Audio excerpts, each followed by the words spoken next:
Hello, ladies and gents. I wasn't gonna make this video, react to this video, but I hear about, and it hurt me here, that 2 growlers crashed. And first of all, the first reaction was, holy, is this in Iran? No, it's not. I'm like, yeah, that makes more sense. Yeah, it happened in USA in some training. 2 growlers, EA-18Gs, crashed into each other, and there was like a, breaking news, an image of it. I'm like, I need to find a video about this. And obviously, Max made a video about this. So, yeah, this is like, I don't know when I'm going to post this, but unusual timing, not my usual timing. But yeah, I wasn't going to like make this video, but this is insane. 2 growlers, it just hurts, man. Insane planes, like one of the more unique planes on the planets. And both of them got destroyed. What happened? Was it some kind of like a negligence accident or just shit happens? What was the cause? It's going to be interesting. Let's watch this one. 2026, and we've got a miracle in the air show world. Today we're breaking down this massive breaking news aviation story that just happened at Mountain Home Air Force Base, Idaho. A crash right here. This crash of 2 EA-18G Growlers. And if you've followed the Max Afterburner channel for a while, Ooh, you see that? Look at that, both of them are hugging, right? And while they're hugging each other, crashing each other, 4 parachute jumps out. Now that is insanely hard and risky, but I guess what can you do? Because they can basically clash into each other. Not to mention they would hit other plane as well if it's in a weird angle.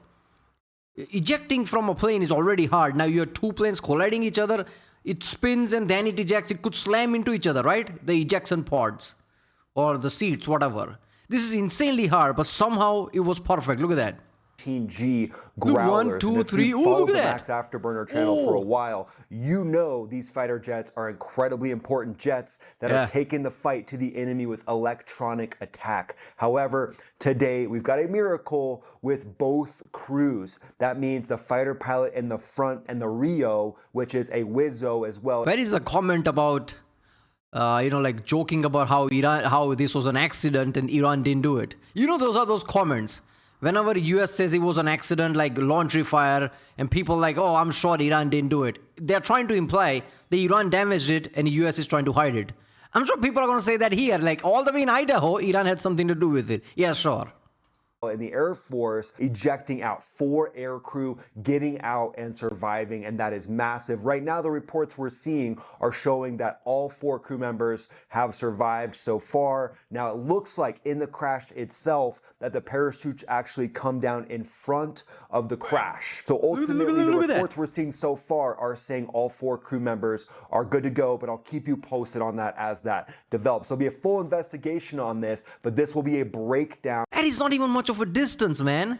So launching parachute from them and like without any injuries coming down. Of the unbelievable crash, nothing like this has ever happened before. So we know this crash was 2 Navy EA-18G Growler electronic warfare jets that collided right in front of thousands of spectators. But I want to give you guys a breakdown from a fighter pilot perspective of what likely happened. So I'm going to give you a breakdown using this model of this F-16 right here, and I'll talk about what I'm seeing on the film itself, and then we'll go to X and I'll do a full breakdown reaction of the actual crash itself. So what I'm seeing are the jets are basically heading away from the crowd, doing some sort of a rejoin. Then at one point, one of the jets in the back is the one rejoining on the jet in the front. So they're coming in from this angle here. They're going to do a rejoin on the aircraft. Now it's an F-18, similar type jets, just 2 tails. F-18 is a very good slow speed aircraft, very maneuverable, but the jet in the back is going to come in and basically settle onto the top of the jet right in front of it. And now this is F-18 has 2 engines though. How is it the way it is? It's also slow, it's also nimble, but it's also twin jet.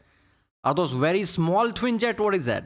a very dangerous scenario because if you go blind and you go belly up is what it's called, that's a big no-no on rejoins. You don't want to go belly up because then you're looking through metal and you can't see the jet right underneath you. So things can have a lot of pressure when it comes to air shows. Pilots can feel a lot of that pressure, and these are combat EA-18G Growlers. They're not made for air shows. So they yeah, I was about to say that. Why are you doing stunts with Growler Growler isn't like, oh, it's air dominance. Oh, it's for like nimbleness. Oh, it's for no, it's electronic warfare. It's specific tool. It doesn't matter how nimble it is and what stunts it can do. Its job is different. If you do that with F-16, F-15, F-22, it all makes sense. But why are you doing stunts with Growler, man? Shouldn't be flying extremely tight. That's just something that shouldn't be happening. They're not trained like the Thunderbirds or the Blue Angels are, so getting that close and that tight is a big no-no. But this aircraft is going to come in and settle right onto the top. But here's the moment that I want you all to think about. When you're up here at this section right here and you go blind with the aircraft passing under your nose, that's called going belly up. And I'm going to tell you guys at the end of this video how exactly to avoid that situation and what to do if you find yourself in that. I need that. Next time I do that, I need that. Yeah. Precarious position. But let's jump to X real quick and then we'll go back to the breakdown after that. So here we are on X, my friends. We've got these two jets coming in, EA-18G Growlers, one on the tail end coming in, doing that rejoin. The flight lead is going to be in the front. So it's on number 2, the rejoining aircraft, to make sure they have deconfliction. But right now you can see in this position, they are belly up. Belly up means you're looking through your jet at the other jet and you can't see the other aircraft. You've got your belly of your jet towards the other airplane. So you need to create distance in a lot of different ways, which we're going to get to at the end of the video. But let's have a look. We'll watch it full speed. You know how effed up this is? If you play GTA 5 and play with first person view, and you fly jets on any plane, you would have this similar feeling. You can't see thing below it. And that's a video game. Imagine real life, how hard is that? And then I'll react to it play by play. All right, he's coming in. Oof. Ooh. Makes contact. It's almost. That was fast. Oh, it's like that vertical stab goes right through the other jet. Oh, wow. And then they're stacked. Oh my gosh. That is like literally an air show miracle right there. The fact that all. Yeah, that could have exploded if it hit at a different angle, man. If the fuel tank hit it and sparked. Oh my God. 4 of them are able to get out. You saw how fast that happened. A couple seconds. This is lightning fast reaction time, and the chutes are coming down in front of the fireballs. The fireballs are going to be double the size because 2 jets went down, but a little bit of displacement from those. Look at their parachute, and on top of that, the very small humans that you can barely see, and look at the mushroom cloud. That's huge. Ejection seats is looking like it's giving those crews the ability to eject, which is just insane. So let's start here at the beginning and I'll walk it play by play. So again, you've got that tail jet. Their job is deconfliction. Their job is don't have a midair collision because the jet in the front can't see. So as we can see here, they're away from the crowd doing a rejoin, and let's just take it play by play. So about right there, this is kind of his last second, the jet in the back. The front jet starts to pull up a little bit slightly, but that happens. The flight lead's going to adjust and do different things. The jet in the back needs to be below as well. Rejoining from above, not a good idea. Now, right now, this tail jet has time right here to do a 9G pull, 7.5G pull for the Hornet, unless you use the override, pull away from the other Hornet and just get some distance right here. But he's just continuing that vector right into that other jet. Let's watch this. Boom. As you can see, it settles on the right. This is what's going to save everybody's life, and it's a miracle. So that tail jet, he's ruddering away or he's spinning away, and the vertical tail, this part right here, coming out of that front jet, this part right here is going to get stabbed right through the belly of that back aircraft. And it's basically going to hold it right there like a spear. This thing right here, this tail part is going to hold it just like a. I would assume the tail would break off because the whole body of the plane is like more sturdier than the wing. I would say as soon as it slammed, the wing would fall off. But no, it stabbed it. Whoa, that's next level. Spear. And then the jet's going to slide slightly to the right in the back. And then, boom, now they're going to tumble. They're going to go into that tumble. I mean, this is just wild. It's like an MMA cage match right here with jiu-jitsu. The jets are just one big hunk of metal at this point. They're going to spin. And then you can see that slight displacement. So he's so right about getting stabbed, because even when it goes down, it's stable. You think like, yeah, that makes sense because it's at the angle. But even if it spins, it's still like connected. Look at that. Only way it's like is somehow connected, which is like the thing stabbed it. It looks like an AI fighter jet because it's like what you see in AI videos when jets have too many wings or cockpits or engines. But this is real, showing that displacement, like a deck of cards, that's what's going to allow these aviators to actually survive. So there they are. And then right here, as it spins back to the left, this is just so lucky that the top jet didn't slide over top of the cockpit of the bottom jet. Yeah. Because then if you ejected while that jet's right above you, I mean, it's just going to be insane. Not cool, man. But right there, as it starts to spin down, a little bit of displacement where the jets are, again, kind of fanned out like a card. The bottom of the jets are kind of pointed down like that. And that's what's going to give them the ability for Oh my God, yeah, this plane like hit like this, not back, right? So when he was like this, all of them cannot eject. As soon as he split, all of them just ejected. The timing, man. all 4 of them to get out. Again, total miracle. Boom, all 4 of them punch. You can see the 2 canopies in the frame right now. Oh my gosh, that is just that is wild. If it never did that and if it went out like this, the bottom plane would have been screwed, the people inside. There is no getting out from that. Maybe if they had like canopy like exploding out would have pushed the plane back, but I don't think so, man. So it's a miracle that it split like that. There's never been any crash that I've ever seen like this before, ever. All 4 of them. That is just, thank God for that. That is amazing. And then 2 massive fireballs, by the way. So you see the canopies coming down. This was about 2 miles from the actual air show, so everybody can see this. It's pretty clear to see. That is just so incredible. Hats off to the ejection seat designers and all the men and women that are packing those chutes to make sure they can work. I mean, that is just wild. Okay, let's go back to the debrief for a quick wrap up, and I'll give you guys my thoughts on this scenario and what could have caused it. But remember, there'll be a full investigation. So there you go, guys. So I hope you enjoyed that breakdown on X. Now I'm going to talk a little bit more from this perspective, and then I'm going to give you an overview of the EA-18G Growler so you know exactly what that aircraft is capable of and how good the air crews are. I mean, wild things can happen, right? We can't blame anybody right now because ultimately we don't know the dynamics of what was going on, and there'll be a full investigation. So again, this is just my perspective and my opinion, so I hope you enjoy that. But right there in game, as the aircraft is settling in, the whole goal there is to avoid going blind with the aircraft flowing under your nose. So what you would do instead of continuing that vector is you would do what's called, I would say, like, why have stunts like that? This is military. Why are you entertaining like that? What is the reason behind these kind of shows? Because you're risking real men, like real men and women, service people, right? Why do that? Like, you don't need entertainment like this. It's military. Let military do military things. Is there any reason behind doing things like this?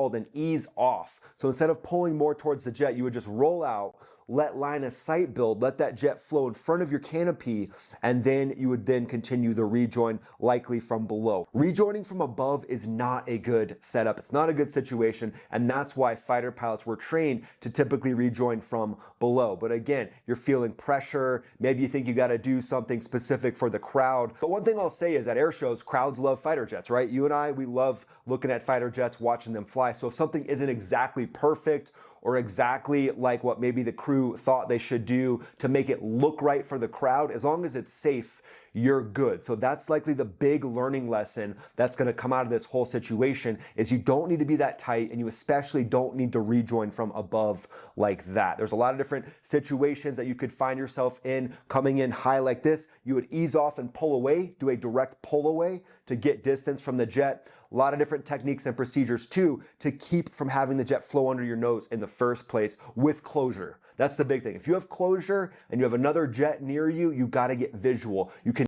Yeah, things like this, like fighter jet or any flying, you should not take any risks. I've seen commercial plane who messed up even a bit, even though the entire runway is open and they probably can't stop. They pull away until it's perfect timing. They're not going to attempt it, even though they probably can. It's like, no, we have to do this right. So it doesn't matter the pressure, doesn't matter any kind of aspect. If you're not sure, just pull away, and it's not worth the risk, man. Can never go blind at all. So that might be one of the things that we see come out of this. But ultimately, I want to take my hat off to the designers of the ejection seat and to all the crews that maintain those ejection seats. There's specific departments in fighter squadrons for the Navy and for the Air Force, aircrew life support equipment specialists, that every single day their job is to make sure that the chutes are packed extremely correct and that there is no margin for error when it comes to those safety systems, so that when you you pull that handle, it actually works and you can get out of that aircraft. That is just amazing. The crews that are doing those things, The whole process, man. The thing flies off with a small parachute goes away. Now the parachute of the guy comes out, seat goes away, and a seat has his own parachute. The layers, man. Say hats off to you all. You should be very proud of yourselves and the designers of the ejection seat. The Aces 2, the Martin Baker, these ejection seats are incredible. The technology here, and for them not to fall straight down into that fireball, that's probably one of the biggest things to think about. The engineering built in to give a few different degrees off one direction or the other to keep those. Yeah, you're not even thinking about that. That is true. If the plane falls down and you have this ejection seat going directly towards fire, that's not good. So you need some angle.